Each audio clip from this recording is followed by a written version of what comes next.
potentiellement vous êtes plusieurs à y participer. Mais en plus de ça, il y a un freelance qui a expérimenté les méthodes, qui a même créé sa propre méthode et qui va vous la partager. Donc l'idée, c'est vraiment d'avoir aussi un retour terrain sur l'accompagnement d'Highway, mais également les méthodes pour trouver des missions, hein. Le but étant que vous trouviez vos clients le plus vite possible. Déjà, merci de nous faire confiance à Highway et d'être dans ce programme incubateur que Mathilde, que vous avez vu au début, a créé. Euh, le sommaire d'aujourd'hui, c'est d'abord de faire un constat sur pourquoi il est difficile de trouver ses premiers clients, et puis ensuite arriver rapidement sur les actions concrètes que l'on vous recommande pour décrocher vos premières missions, et terminer par effectivement le retour d'expérience d'Amine qui arrivera aux alentours de 12h15, 12h20. Première chose, pour faire un constat sur pourquoi est-ce qu'il est difficile de trouver ses premiers clients, je pourrais tous vous interroger. Globalement, ce qu'on a ressorti, c'est qu'il y a trois obstacles récurrents: le manque de réseau, la méconnaissance du marché du freelancing et la peur de se vendre. C'est l'idée des modules vidéo que, pour certains, vous avez terminé ou d'autres, vous découvrez, c'est de dire comment est-ce que aujourd'hui on va aller chercher du réseau, quels sont les différents canaux possibles, et comment apprendre à se familiariser avec ce monde du freelancing qui est différent du CDI. Il y a beaucoup de points communs, mais ça reste des milieux qui sont connectés parce que quand on se lance en freelance, hein, on continue à vendre son temps contre de l'argent, et on continue à répondre à un besoin client, à mener une mission comme on le ferait en CDI. Les exemples pour illustrer les difficultés rencontrées aujourd'hui, dans le manque de réseau, un freelance débutant va globalement s'appuyer sur des plateformes, mais il ne va pas recevoir de réponse. Je pense que ça a pu être votre cas avant ou même encore aujourd'hui. Je m'inscris sur Malte, j'attends une réponse d'un client, j'attends qu'on me sollicite et ça ne fonctionne pas. Pour la petite historique, ça fait 3 ans que je suis chez Highway. Au démarrage d'Highway, il y a 3 ans, c'était un peu ce qui se passait, hein. Tu t'inscrivais sur Malte, tu avais une dizaine d'opportunités et c'était à toi de trier. C'est pour ça qu'aujourd'hui, il y a aussi une vague de, de- d'informations autour du freelancing où on dit oh, le freelancing c'est terminé, le marché est tendu, c'est clairement compliqué de trouver une mission, alors qu'avant c'était facile. La réalité, on va la voir, c'est que les méthodes évoluent, s'inscrire sur une plateforme ne suffit plus, mais il y a des solutions. La deuxième, c'est effectivement la méconnaissance du marché du freelancing. Le profil généraliste, comme décrit ce diapo, le développeur lambda, le data analyst classique, le designer graphique qui propose une offre très généraliste, va peut-être être peu adapté par rapport à ce dont ont besoin les entreprises. Alors qu'il sait très bien faire quelque chose de spécifique, il va apporter une valeur comme 200 autres freelances qui se proposent. Et donc, comment est-ce qu'il va se démarquer dans le marché? Compliqué. Et le troisième point, ça c'est un point dont on a tous déjà expérimenté, enfin, eu l'expérience dans nos recherches, c'est la peur de se vendre. Ça peut être en CDI comme en freelance. J'ai du mal à parler de moi, j'ai du mal à me vendre, j'ai du mal à valoriser mes compétences. Ça, c'est un travail sur sa confiance, sur comment aller de moi-même me vendre, parler de ce que j'ai pu réaliser, projeter mon client sur ce que je pourrais lui apporter.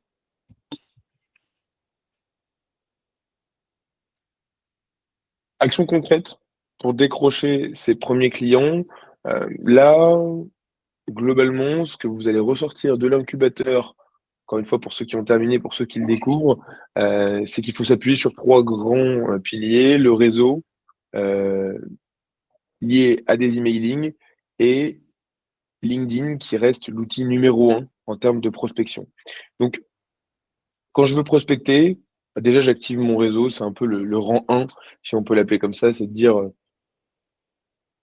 quand je cherche une mission, quand j'ai besoin d'un service, je vais d'abord regarder auprès de mes voisins, auprès de mes amis, plutôt que d'aller voir un inconnu.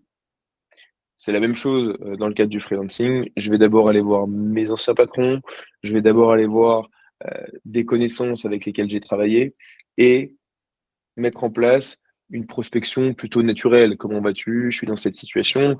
Je vais mettre en avant également le fait que je me lance. Je l'ai souvent enseigné à beaucoup de freelances que j'ai accompagnés, de dire, vous lancez en freelance, ce que vous faites, c'est ce que beaucoup de gens n'osent pas faire. Donc, même quelqu'un qui est en CDI, qui vous voit vous lancer en freelance, il va avoir un certain élan positif et se dire, putain, mais Mathilde, c'est assez dingue, elle se lance en freelance, elle a besoin de mon aide, ben, je vais en parler autour de moi, je vais l'aider parce que moi, si je me lance en freelance, d'ailleurs, je ne me suis pas lancé parce que je n'ose pas, j'aimerais bien avoir ce soutien. L'emailing, donc, semble important également parce que vous allez pouvoir, de manière régulière, envoyer des mails aux personnes que vous connaissez et à des listes de prospects. Liste de prospects, Highway vous en met une à disposition. C'est la database des ESN recensés par tous les freelances que l'on accompagne. Donc là, on a recensé par les freelances que l'on accompagne tous les intermédiaires du marché qui pouvaient plus ou moins apporter des missions en freelance, donner un réseau aux experts que l'on accompagne pour qu'ils ne partent pas de zéro. Donc là déjà, travailler cette liste de prospects avec un ou plusieurs emails dans les semaines à venir va vous permettre d'avoir des opportunités. Le troisième point, c'est qu'avec LinkedIn et d'autres réseaux de networking, vous allez pouvoir vous créer votre propre liste de prospects, votre propre liste de prospection pour se dire, ben, mes emails et puis plus tard mes messages LinkedIn et puis mes coups de fil quand j'aurai le numéro, bah, je l'ai fait sur la liste d'emails que m'a donné Highway, mais également sur ma propre liste. D'ailleurs, ma propre liste qui aura beaucoup plus d'impact parce que c'est des gens avec lesquels j'ai travaillé, c'est des gens avec lesquels j'ai déjà eu une première conversation sur LinkedIn. On a parlé data, on a parlé dev, et puis la finalité, je lui ai dit qu'effectivement en ce moment j'étais disponible, et vu qu'on avait bien fité, ça s'est ça s'est montré concluant. Donc globalement, à l'époque, je m'inscrivais sur une plateforme, je me mettais open to work sur LinkedIn, je recevais des missions. C'est plus le cas aujourd'hui. Il faut mettre en place une prospection active. Et cette prospection active, vous n'êtes pas le commercial de vous-même, mais vous avez quelque chose à vendre, vous avez une expertise. N'hésitez pas à la mettre en avant auprès de votre réseau, auprès de bases de données qu'on vous a fournies, et puis auprès de la base de données que vous allez créer au sein de LinkedIn.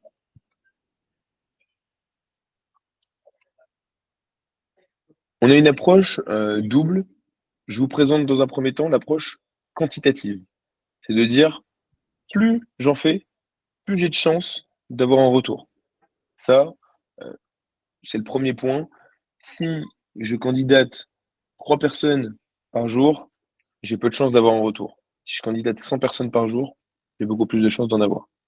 C'est un travail un petit peu fastidieux, mais qui va s'avérer payant. Donc, on parle de masse sur les plateformes. J'utilise les différentes plateformes efficacement, je postule à des missions et j'optimise mon profil pour maximiser ma visibilité. Ça, c'est le premier point que je mettrai en avant sur la partie plateforme où, une fois que ma visibilité est maximisée, que tout est clair au niveau de ma visibilité, s'il y a besoin de moi, on me contactera, j'ai fait tout ce que je pouvais, j'y passe plus de temps. Deuxième chose, répondre à des annonces sur des groupes professionnels. Alors là, on parle de forums, de groupes LinkedIn, de Slack. Moi, j'ai été intégré sur des groupes Facebook aussi. Euh, tout ce dont vous pouvez penser, toutes les idées qui vous viennent en termes de réseau, utilisez-les. Activez les alertes, restez connecté, parlez à des gens. Des fois, encore une fois, c'est pas le client lui-même qui va vous donner la mission, mais le modérateur du groupe ou la personne très active dans le groupe à qui vous allez parler. Bah tiens, je me lance en freelance, je suis dans la data, je suis développeur, euh, j'ai rejoint le groupe pour ça, mais c'est vrai que je trouve pas trop de missions à chaussures à mon pied. J'aimerais trouver ma mission au plus vite. J'ai un sujet un petit peu urgent. Voilà ce que j'ai fait dans mes autres points. Si tu en entends parler, est-ce que tu peux me recontacter? On active un réseau. Et puis approcher les partenaires potentiels. Donc de part où là, vous allez pouvoir effectivement candidater en masse de manière régulière sur le fichier de 400 ESN qu'on vous a fourni, mais également euh, agence web et ou partenaires. Alors dans les partenaires, on va entendre aussi des plateformes sur lesquelles on n'est pas sur simplement je crée mon profil et j'attends que ça vienne, mais je postule. Je pense à Open to Work, à Freework, excusez-moi, qui est une plateforme sur laquelle on peut postuler. Mohamed Amin vous en parlera. Mais effectivement, cette plateforme, vous pouvez postuler et vous créer un réseau en postulant chaque jour. Donc là, il y a un travail effectivement quotidien, à la différence de Malte, où je me connecte, je postule à des missions.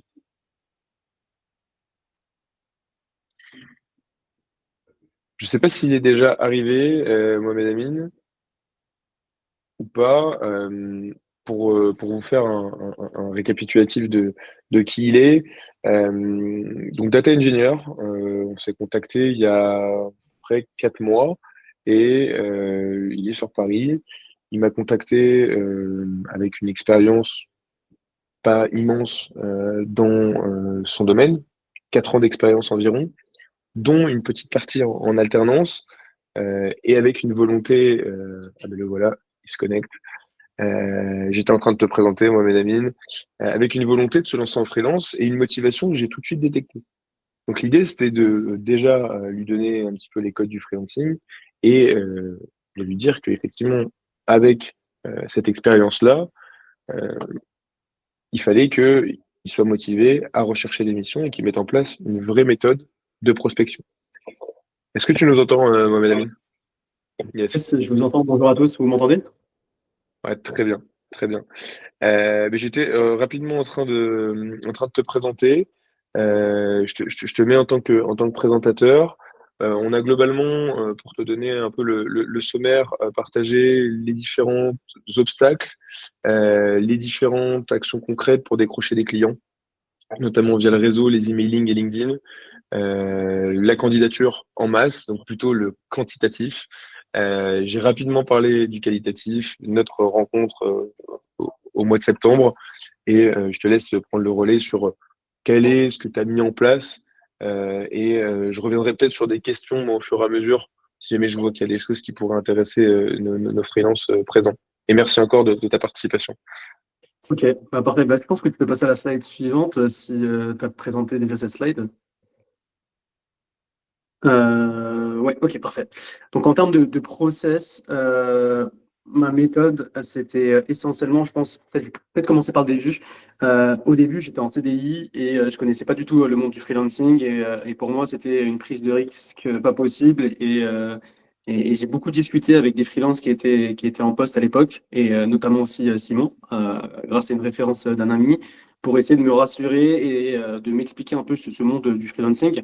Donc moi, ma première étape, c'était vraiment une immersion en fait dans le monde du freelancing. J'ai commencé à échanger avec des freelances en poste, avec des commerciaux, pour essayer de comprendre un peu les termes et un peu la logique dans ce domaine. Donc voilà, j'ai démarré avec Simon les ateliers, que ce soit présentation de l'offre eWay, mon dossier de compétences, les réseaux sociaux. Et d'ailleurs, je le remercie énormément parce qu'il y avait beaucoup de boulot. Je ne savais pas trop m'y prendre à ce niveau-là.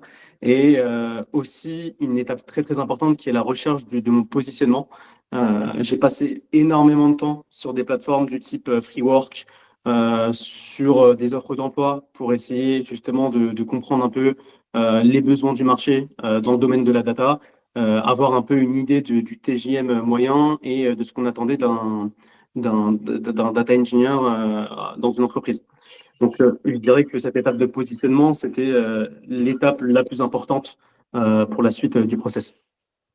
Et en termes de tips et de conseils que je pourrais vous donner à partir de mon expérience, je dirais, premièrement, c'est la cohérence dans votre profil et vos expériences.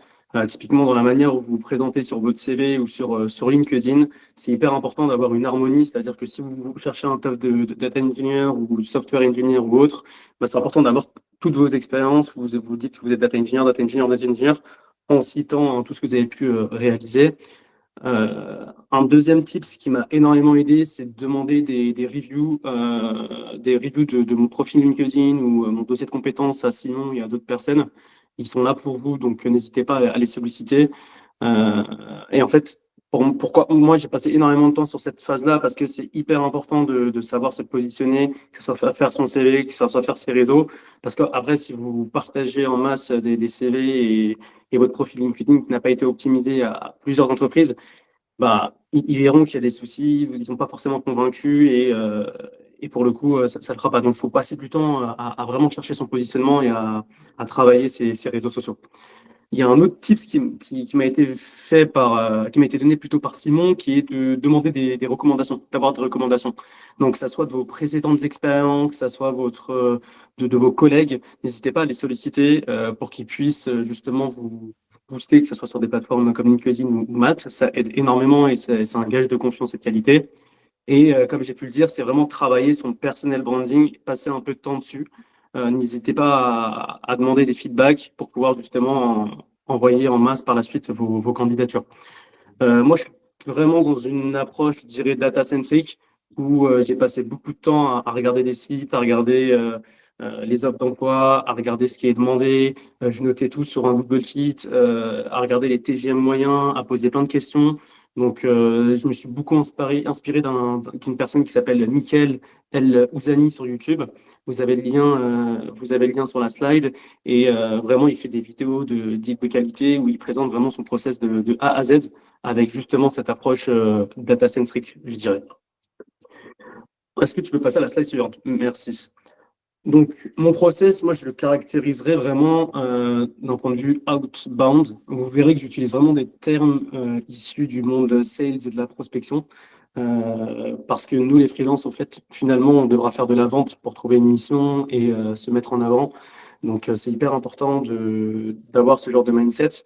Moi, du coup, mon process, c'est vraiment de la prospection active, c'est faire du volume et j'ai envie d'avoir la main sur ce que je fais et, au quotidien. Et je suis pas trop fan de plateformes comme Malte où en fait on attend que les offres viennent à nous et on a une sorte d'incertitude.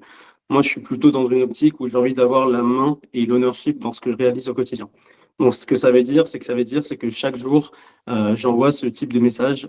Bonjour à la personne en question. Je suis un data engineer disponible en janvier 2025 en région parisienne. As-tu connaissance d'entreprises qui ont des besoins sur tel stack technique ou quel sujet? Et typiquement, moi, j'utilise directement le tutoiement pour mettre en confiance. Typiquement, ce genre de phrase-là, ce genre de phrase d'interrogative, bah, euh, généralement, les personnes répondent favorablement en disant oui, tu peux m'envoyer ton CV, donc on peut discuter ensemble. Non, je n'ai pas d'opportunité, mais par contre, je te conseille ça, ça, ça. Donc les personnes de base vous donnent des tips pour vous améliorer par la suite. Et si vous ne répondez pas, tant pis, c'est pas grave, vous continuez à dépiler et à ajouter de nouvelles personnes. Donc ma méthode consiste en quoi? Ça consiste à ajouter 10 à 15 nouvelles personnes par jour. Je sais que ça fait beaucoup, en envoyant par la suite ce message-là lorsqu'ils ont accepté les connexions. En parallèle de ça, vous réactivez en gros votre flux existant, c'est-à-dire que votre réseau que vous avez de base sur LinkedIn, votre réseau proche. Et en fait, comme ça, au fur et à mesure de rajouter de nouvelles personnes, votre réseau augmente. Et donc, vous faites une sorte de réseau et facilement activable par la suite. Et c'est exactement ce que j'ai fait. Du coup, j'ai envoyé ce message-là que vous voyez en bas de la slide. Je l'ai envoyé à un lead tech qui est actuellement en poste chez Air Liquide dans la boîte dans laquelle je suis. On a discuté peut-être pendant une semaine pour bien comprendre nos positionnements communs, nos objectifs communs et même sympathiser. Et il a pensé à moi, il m'avait dit qu'il y avait un besoin qui était présent au sein d'Air Liquide. Et il m'avait conseillé de rejoindre un collectif qui est le collectif de Crème de la Crème. Donc, je reviendrai par la suite sur cette notion de collectif et pourquoi c'est important de candidater et il allait back-upper entre guillemets ma candidature. Donc, le process, c'est que je l'ai contacté, il m'a conseillé Crème de la Crème, j'ai rejoint Crème de la Crème. Dès que j'ai rejoint Crème de la Crème, je me suis directement positionné sur l'offre qui était associée à Air Liquide qui m'avait pointé. Et la commerciale m'a directement contacté. Et vu que lui, il était directement rattaché à cette commerciale-là en étant en poste chez Air Liquide, il m'a back-upé en disant que voilà, j'étais un bon candidat, qu'on avait discuté longuement ensemble. Et ça m'a grandement aidé pour faire la différence, entre guillemets, sur le premier filtre de sélection. Donc, je dirais toujours, n'hésitez pas à contacter les personnes parce que les freelances, surtout les freelances en poste, parce que généralement, ils ont un contact avec le commercial, souvent rattaché à une ESN ou un collectif, qui pourront sans doute vous back-upper vis-à-vis de ce commercial-là et vous dégoter pas mal d'entretiens. Et donc, je dirais, je vais m'arrêter là sur ce point-là. Ensuite, l'étape d'après, c'est vraiment faire la différence sur les entretiens, lors des entretiens, c'est-à-dire avoir un pitch préparé et vraiment convaincant, c'est-à-dire donner envie aux prospects que de rejoindre l'équipe, que vous rejoignez l'équipe. Un pitch convaincant, selon moi, c'est quoi? C'est pas une présentation linéaire de votre profil de A à Z. Vous avez commencé à telle expérience, puis ensuite. Moi, je dirais que c'est plutôt une présentation globale. Vous dites, voilà, Mohamed Amin, je suis data engineer depuis X années, diplômé de telle ou telle université ou de telle école. J'ai telle ou telle certification qui témoigne de mon expertise. J'ai une expertise sur une telle stack technique ou telle qualité. Et ensuite, vous présentez vraiment deux expériences significatives que vous avez pu faire en présentant, bien entendu, un problème que vous avez rencontré en mission et les solutions que vous avez apportées à ça. Basta. Pour moi, c'est ça vraiment un pitch convaincant. Et ensuite, ça va être, bien entendu, de poser des questions, aux recruteurs et aux personnes durant l'entretien. Et bien entendu, à la fin, c'est négociation du TGM. Comme Simon, je pense, vous l'a dit, il ne faut jamais donner des intervalles, il faut toujours donner un TGM fixe et vous descendez peut-être de 10 ou 15 euros par la suite. Et c'est aussi simple que ça. Vraiment, j'ai passé du temps à faire du volume et à ajouter un maximum de personnes. Premier tips, par exemple, si vous voulez l'utiliser sur Google ou Firefox, vous pouvez utiliser ce genre de syntaxe, sitelinkedin.com/in avec une regex pour récupérer tous les tech data recruteurs en France depuis Google. Donc là, vous allez avoir un listing de l'ensemble des tech data recruteurs que vous pouvez ajouter directement depuis votre navigateur. J'ai beaucoup utilisé ce petit tips-là. N'hésitez pas à faire du volume sur LinkedIn. C'est une plateforme qui est gratuite et vous pouvez vous construire votre réseau facilement. Ce qui m'a aussi aidé, c'est mon positionnement pour les grands groupes. J'ai tout de suite su en fait que je pouvais avoir de l'impact pour un grand groupe parce qu'il y avait pas mal d'enjeux. Donc, si vous avez la possibilité de savoir directement dans quel secteur évoluer, c'est pas mal. Généralement, les recruteurs demandent si vous avez plutôt une attirance pour les grands groupes, les PME et les startups. Donc, c'est toujours intéressant de pouvoir témoigner à ce sujet-là. Et en termes de focus, sur qui focus, sur quel type de structure et quel persona pour trouver une mission, je dirais tout. C'est-à-dire faites au plus large. Moi, je dirais que j'ai une approche plutôt verticale et horizontale. Verticale dans le sens où il faut cibler les structures, que ce soit les ESN ou les cabinets ou les collectifs, que ce soit crème de la crème ou autre. Mais aussi, plutôt, je dirais, horizontal, c'est plutôt des freelances comme vous qui sont en poste, qui occupent le même genre de positionnement que vous. Typiquement, eux, ils sont à même de connaître les besoins chez les clients. Donc, ils savent que dans telle ou telle équipe, il va y avoir un besoin, par exemple, d'un profil ingénieur ou autre. Donc, ils seront à même de vous dire s'il y a réellement des besoins ou pas. Donc, vous serez directement positionné avec le commercial et vous aurez directement l'information brute. Il n'y aura pas un filtrage jusqu'au job board ou autre, où là, ça aura pris peut-être plusieurs semaines avant que vous avez l'information à disposition. Et ensuite, peut-être dernier tip avant de te donner la main, Simon, plus de volume, plus d'opportunités, c'est mathématique. Ça, c'est ma petite formule et ma petite citation. Les soft skills, c'est hyper important. Et je dirais qu'à la rigueur, les hard skills, ça s'apprend. La technique, ça s'apprend. Mais vraiment, les soft skills, c'est savoir communiquer, savoir collaborer en équipe, s'adapter, s'intégrer à une équipe facilement. Je pense que c'est vraiment ce qui fait la différence. Et moi, je vous dis la vérité, j'ai 4 ans d'expérience. Il y avait d'autres personnes qui avaient plus d'expérience que moi. J'ai discuté avec le geek tech actuel. Il m'avait dit j'ai fait la différence parce que j'avais su les mettre en confiance. Ils se projetaient en moi comme étant un futur collaborateur dans leur équipe et qui pourrait facilement s'intégrer avec l'équipe. Chose faite, ça fait 2 semaines que je suis dans l'équipe et tout se passe bien. Et donc voilà, ça ne veut pas dire que vous n'avez pas besoin en fait d'être un expert technique pour trouver une mission en freelance. Moi, c'est pas le cas. Moi, actuellement, j'apprends plein de trucs en mission. Certes, j'apprends des trucs et j'apporte de la valeur, mais surtout, j'apprends au quotidien. Et on ne cherche pas, je pense, des brutasses techniques ou des experts techniques pour faire des missions en freelance. Et ça, je pense, c'est un message hyper important. Et je vais terminer sur ça et je vais repasser la main à Simon. Bah, écoute, merci beaucoup. Et merci pour ce retour. Effectivement, j'allais te poser la question, mais tu as terminé dessus. Et te dire, est-ce que tu peux mettre en avant le fait qu'aujourd'hui, dans ta mission, tu ne sois pas le meilleur, tu ne sois pas l'expert de la mission, et c'est ce que tu viens de citer. C'est souvent aussi ce côté confiance, parce que juste avant, on parlait de confiance. J'ai peur de me vendre, j'ai peur de me mettre en avant le terme TJM, j'ai pas énormément d'expérience. fait, la finalité, c'est que si j'ai une capacité à m'adapter, si j'ai déjà un minimum de compétences techniques et si j'ai une volonté d'apprendre, bah, C'est comme ça, je suis sur un poste en CDI dans une entreprise qui me fait évoluer, je vais pouvoir évoluer en tant que freelance. Donc, freelancing exactement. ne veut pas dire expert ou le meilleur. Bah, écoute, merci beaucoup, Mohamed Amin. Je te retiens pas plus. Peut-être juste s'il y a des questions particulières pour C'est ça. Mohamed Amin, peut-être de le garder peut-être encore une dizaine On de peut se minutes dire avec nous. trois. On peut se dire deux, trois questions si vous le souhaitez. Il reste un peu à votre dispo. N'hésitez pas, je suis disponible.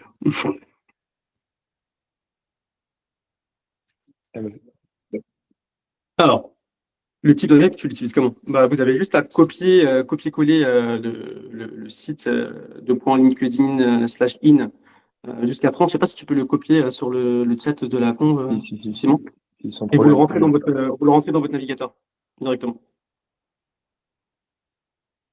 Toi, tu as peut-être mis le point à la fin. Peut-être retirer le point. Mais juste le site. Comment tu fais? Attends, fais voir. Attends, je recopie. Merci. Recopie. Hop. Ok, c'est bon. Parfait, ça fonctionne. Voilà. Ok, parfait. Merci. Donc voilà, vous pouvez faire pas mal de tournures, de formulations différentes, et ça m'a pas mal aidé pour trouver des contacts. De rien, on est là. Benjamin. Oui, merci. Du coup, j'ai une petite question pour toi, Mohamed, parce que j'ai l'impression qu'on a un profil qui est très similaire. J'ai le même année d'expérience. On a travaillé aussi dans l'énergie et dans la santé, donc franchement, on les fait pour avoir un profil très similaire. Et je voulais savoir, quand je regardais dans la slide, tu disais qu'il fallait assez se spécialiser, mais à un moment, tu parles de data engineer, tu as mis data ops, tu as choisi au fait quoi comme axe sur lequel tu te vendais? Tu te vendais en data ingénieur, tu te vendais en DevOps, tu te vendais comment exactement? C'est une très bonne question. Je pense que je dirais que j'ai eu la chance un peu de toucher un tout pendant mes 4 premières années. J'ai fait à la fois du data engineering et à la fois de l'ops et du data ops. Et donc, je me vendais principalement en tant que data engineer pouvant intervenir sur des sujets d'infra et data ops. Parce que j'avais identifié qu'en gros, il y avait pas mal de demandes sur ces sujets-là. Et là, typiquement, là, chez Air Liquide, c'était un besoin plutôt tourné data ops. Donc, c'est du DevOps un peu pour la data, avec des appétences plutôt software et data engineering, quoi. Donc, c'est un peu en hybride entre tout, tu vois. Ok, donc en fait, tu t'es dit, je vais me mettre data engineer et je vais dire, pour me différencier des autres data engineers, je dis que je fais de l'ops. C'est exactement ça. Pour moi, Ok, c'est quand tu es data engineer et tu fais de l'ops et du data ops, actuellement, tu fais la différence sur le marché. ok, c'est très clair. Plaisir. Il y a d'autres questions?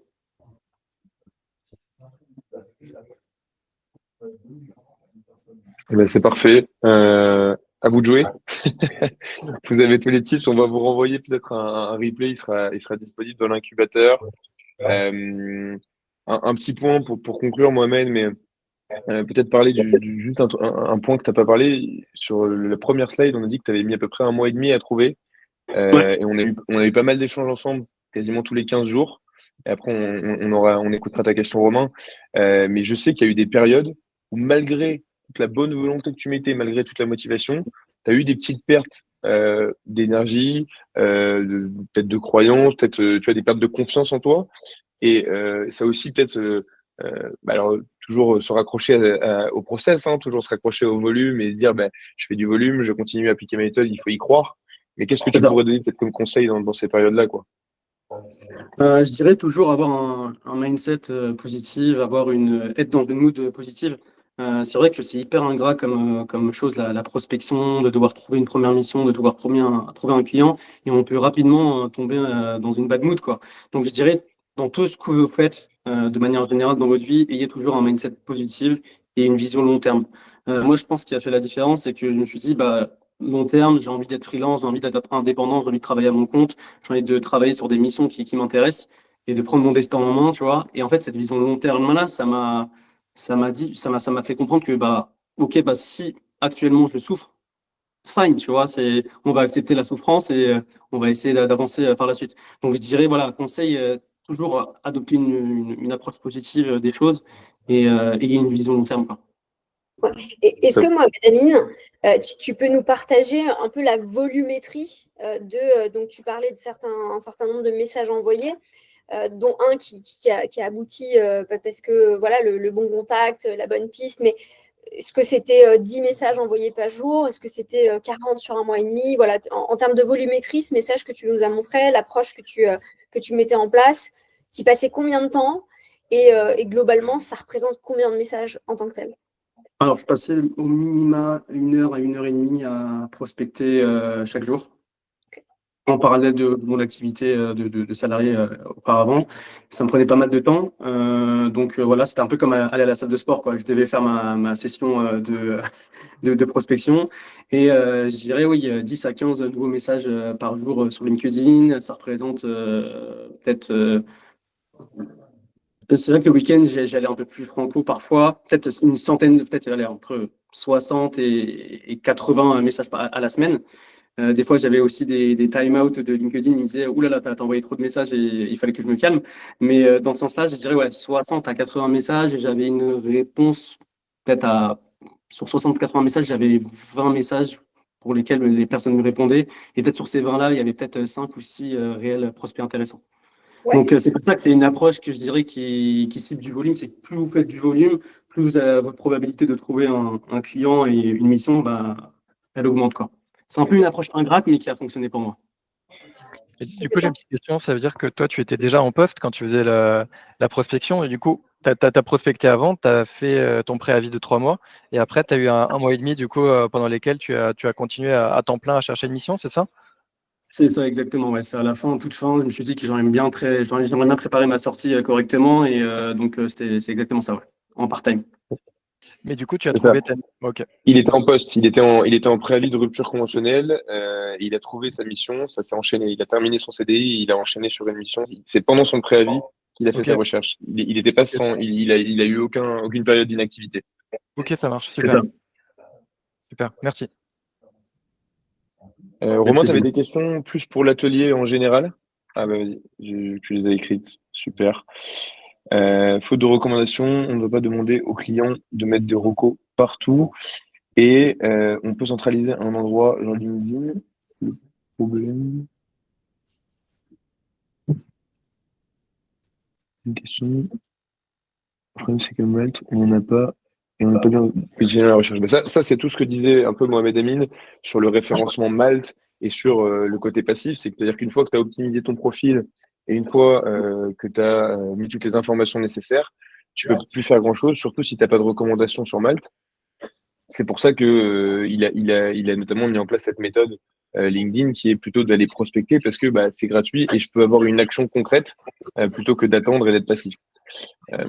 La candidature en masse, mais si la mission ne convient pas au TGM pour trop bas, on ne va pas postuler pour postuler et il n'y a pas forcément de mission en masse sur quelques plateformes. Donc, ouais, effectivement, c'est candidater. Alors, tu pourras rajouter quelque chose si tu veux, Mohamed Amin, mais c'est candidater en masse sur des missions sur lesquelles on s'en rapproche ou du moins sur lesquelles on est intéressé et sur lesquelles le TJM nous correspond.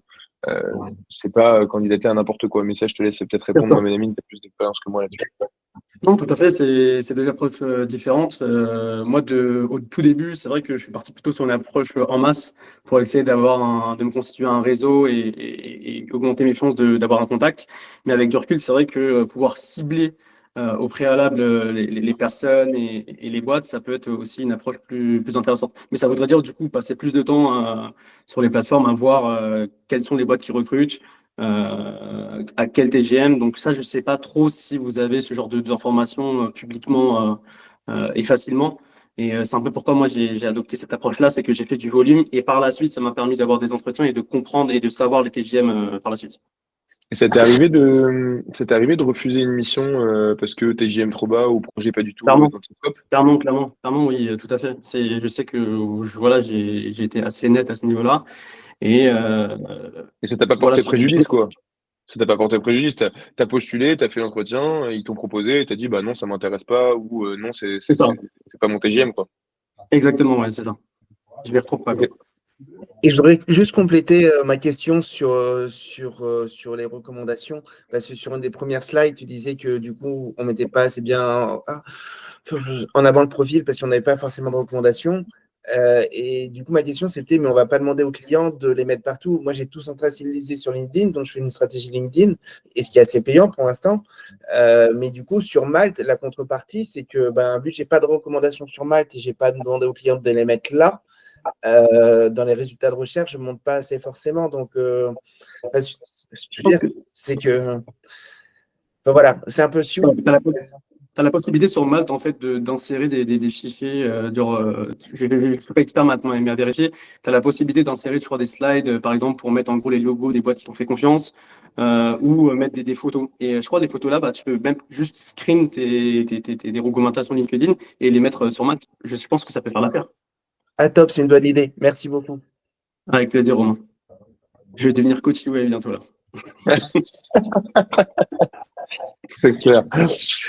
Si on a fini pour les questions. Il y a une dernière question sur le fourchette de TGM, je crois, par Ludovic. Si tu peux nous donner peut-être toi la fourchette que tu indiquais au client et puis peut-être celle que tu avais en tête en termes de palier bas, palier haut. Pas qu'il l'indiquait au client, parce qu'il n'indique jamais de fourchette, il indique que des tarifs fixes. C'est ça, mais celle qu'il avait en le tête. tarif exact qu'il indiquait au client et la fourchette qu'il avait en tête. Bien vu. Alors la question, c'était quoi? Fourchette sur le poste de DataOps. Fourchette de TGM. Je crois que je l'ai précisé sur la première slide, non? C'est 550 600. Yes, attends, j'irai bien. Yes, 550 600. Voilà, je dirais plutôt un profil confirmé début senior, après sur des positions un peu plus senior, lead tech, qui ont plus de peut-être 10 ans d'expérience, vous pouvez arriver à 700 facilement. Top. Écoutez, merci à tous pour votre participation. Merci encore Mohamed Emine pour ce retour. Avec plaisir. Et on vous souhaite à tous de trouver une mission, d'être aussi motivé et assidu que Mohamed Emine. Et commencez par l'ajouter sur LinkedIn et à le suivre. Il va pas tarder à poster, je pense, des conseils en freelance. Voilà. Avant de nous quitter, j'avais quand même quelques petites questions, parce que là, tu as parlé quand même pas mal de prospection en masse où tu envoies des emails. Moi, j'essaie d'adopter une approche qui est un peu différente, où justement, on va essayer de contacter les personnes en direct. Est-ce que tu as déjà essayé cette approche-là? Par exemple, moi, j'ai essayé sur LinkedIn de faire de l'enrichissement de profils pour avoir des numéros de téléphone et les appeler. Est-ce que c'est des choses que tu as essayé de faire? Est-ce que, peut-être, Simon ou Mathilde, vous connaissez des outils aussi qui permettent de mieux trouver les prospects et aussi les informations des prospects pour les appeler en direct, parce que il y a deux approches, soit on fait vraiment de la masse, soit on fait du très perso.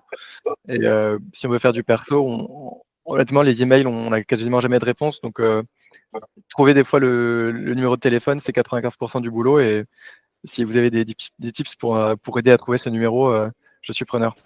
Alors, c'est une très bonne question, Benjamin. Alors, moi, quand je disais envoyer des messages, c'était plutôt des messages LinkedIn direct. C'était pas forcément des emails.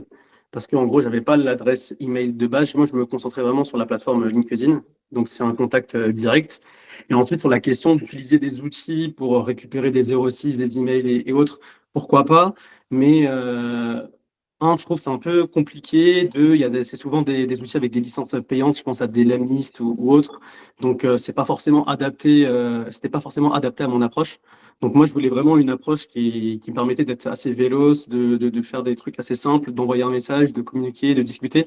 Alors que je trouve que les approches de devoir faire du scrapping, de l'enrichissement et autres, c'était plutôt de la prise de dette pour moi que c'était un peu plus ajouter une couche de complexité. Donc moi, c'était tout simple, j'envoyais un message, j'identifiais les personnes que je voulais ajouter et discuter avec, et c'était au relationnel où on discutait, quoi. Ouais. Moi, je mets le nom, voilà, outil de prospection, Mathilde en a mis un, et moi j'en ai mis un autre, Casper, je sais qu'il est utilisé par pas mal de SN pour obtenir les numéros sur LinkedIn et les contacter. Ça peut être une autre technique. Attention à la démarche peut-être un petit peu intrusive du numéro de téléphone. Je trouve que le message LinkedIn, c'est vraiment le bon entre-deux, entre un mail où c'est vrai qu'on en reçoit tellement que c'est pas forcément là où il y aura le plus de réactions, une invitation LinkedIn et un message personnalisé, je trouve que ça peut faire mouche. C'est vrai que dès qu'on accède à vraiment prendre le numéro et quasi faire du phoning, quoi, voilà, on va être en direct avec la personne. Faut avoir bien travaillé son approche pour pas paraître un peu trop abrupt, parce que faut créer le lien de confiance nécessaire, mais faut tester. Il faut tester les approches si tu sens que c'est une dynamique dans laquelle tu pourrais être à l'aise et te démarquer d'autres candidats. Faut pas hésiter, mais je trouve que déjà le message LinkedIn, qui soit automatisé par les outils ou qui soit fait un peu 15 par jour en soi, on peut prendre ce temps-là pour le faire. C'est pas non plus, c'est humainement complètement impossible. Ça reste quand même hyper intéressant à activer sur la durée parce que ça porte les fruits. Mohamed Amin en est l'exemple, mais on en a plein d'autres avec Simon dans la communauté. Et dernière question qui a été posée dans le chat, Taïchin, t'as demandé est-ce que tu avais un petit fichier de prospection pour suivre tous les messages LinkedIn que tu avais envoyés ou tu utilisais juste l'historique LinkedIn pour suivre? Alors, dernière slide, tu peux aller sur la dernière slide, Simon. Alors, vous voyez le message tout en bas, tout en bas, bonjour, j'utilisais exactement ce message pour m'introduire avec les personnes sur LinkedIn. Et que ce soit des ESF, des personnes, des commerciaux de ESN, que ce soit des freelances en poste et autres. T'avais pas de fichier pour suivre? T'avais pas de fichier Ah voilà. En gros, j'avais une sorte de fichier, mais après, c'est parce que c'est forcément un jour, je crois pas, où je suivais un peu toutes les boîtes avec lesquelles j'avais contacté, j'avais pris contact et si ça avait abouti ou pas. Ok, par exemple, tu mettais, je sais pas, Air Liquide et tu mettais toutes les personnes de Air Liquide que tu avais contactées, par exemple. C'est ça, ouais. J'essayais de faire une répartition comme ça. Ok, ok, intéressant. Matrice de qualification, ouais, exactement. On en fournit une d'ailleurs, si vous avez besoin. Il y a des bons outils, c'est bon, j'en suis bien.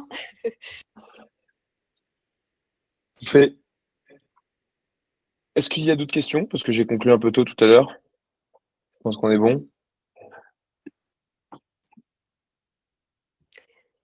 Encore bravo, super. En tout cas, merci beaucoup, c'était très intéressant. Merci. Merci à vous, merci Mohamed, merci Mathilde de l'avoir organisé. Avancez dans l'incubateur de freelance, toutes les vidéos qu'on fournit, tous les documents qui ont été créés par Mathilde. Et on il espère faut y pouvoir croire. témoigner dans quelques temps de votre succès. Il faut y croire. C'est clair, Il faut y croire, il faut croire en soi, il faut croire dans le process, dans les méthodes qu'on vous donne, dans les méthodes que vous a donné Mohamed Amin. C'est encore mieux avec un retour d'expérience d'une personne pour qui ça a fonctionné. C'est pour ça que vous êtes tous là. Et donc un jour, effectivement, ce sera bon.